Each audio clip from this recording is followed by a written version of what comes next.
You let them in your pocket for a second, and they're going to keep grabbing for more and more. That's the way it works. So I'm not letting my foot off the throat of that for a second. We are not increasing taxes on the most overtaxed people in the country. Well, you know what? That's New Jersey Governor Chris Christie with some pretty tough words. He was able to get a budget deal passed, but Minnesota Governor Mark Dayton took the opposite view, and his state government is shutting down right now. Minnesota is a land of 10,000 lakes, but millionaires just 7,700. And that group, the top 1% of Minnesota taxpayers, is who Governor Mark Dayton wanted to tax to avoid a government shutdown. Minnesota Republicans refuse. Their government, except for essential services, is now closed. David Callahan is author of Fortunes of Change, The Rise of the Liberal Rich, and the Remaking of America, and co-founder of the think tank Demo. So good to be with you tonight. So what do you make of this story? Well, I think Mark Dayton is doing the right thing by trying to tax those rich people to close the deficit. I should note Mark Dayton is himself a wealthy man, so he's talking about taxing himself.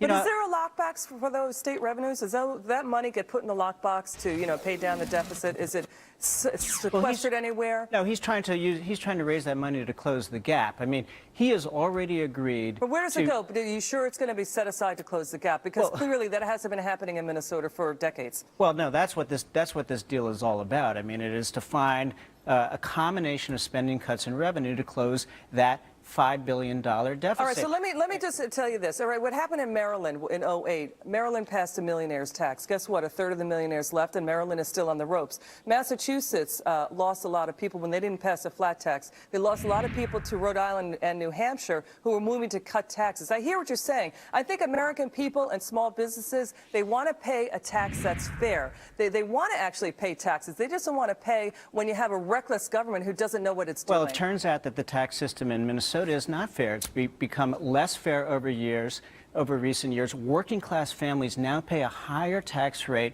state and local tax combined, than those top families. So what Mark Dayton is doing is trying to create the fair tax system that you suggest. And as for where do rich people... How do you know that they're paying higher taxes? Because they can get exempt, by the way, under the federal income tax code. The poor don't have to pay any federal income taxes whatsoever. So are you talking just state and local? Or are you combining everything? No, I'm talking about the burden of state and local taxes on Minnesotans. I'm not so sure about that data, but the system has become more regressive, which has happened in a lot of places. So now Minnesota has this budget deficit left by Tim Pawlenty, by the way, and they want to close it. Republicans want to close it, not by any kinds of sacrifices on their own, but just by slashing services to the poorest and most needy people in the state. Listen, that is not fair. That is saying. not fair. Everybody has to make sacrifices. Listen, right? we want to take care of the poor. No, I'm with you. We want to take care of the poor. You want to take care of senior citizens. You also want a government that knows what it's doing and isn't packed with people who have no more sense than a flock of geese. You want a government that when they see the light at the end of the tunnel, they don't add more tunnel. And I think people in Minnesota are sick and tired of it. I hear what you're saying about Governor Pawlenty.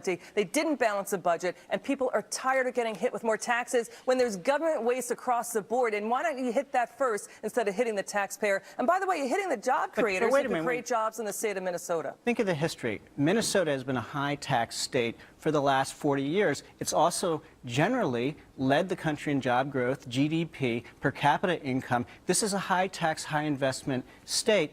The system has been working, and what Dayton's doing is a kind of continuation of what Minnesotans have been used to. They're used to paying higher taxes. They get a lot in return for that. They get a strong investment in education. They get the investment in infrastructure. They get the job creation. The system works.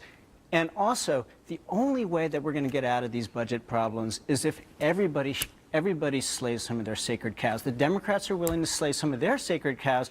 Republicans have got to be willing to be a little more... But David, you agree that there is no lockbox that our tax money goes into where it just sits there and goes toward the deficit, that often the lockbox sits next to the pork barrel and these guys dip into it for whatever pet projects they want, like building monuments to me or have vanity projects with buildings with their names on it or whatever it is. You know what I mean. What I'm saying is Americans don't trust the government anymore. And I want to trust the government. People out there want to trust the government. They want to pay their fair share of taxes. But when they see such recklessness going on in the state of Minnesota, they're saying, wait a second.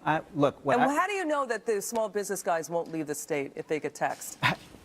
Look, try buying an apartment in New York City or a Okay. house in California. That's where the taxes are highest. That's where most Yeah, no kidding. And that's people, that's and where by the most way, of the rich but people you know, live. No, but you know what? And that's where most of the rich people are leaving. There's some people leaving out of California and New York, but we've got to leave it there. David Callahan, so good to be with you tonight. Have a happy 4th. Next up, don't go anywhere. Still plenty more of Scoreboard.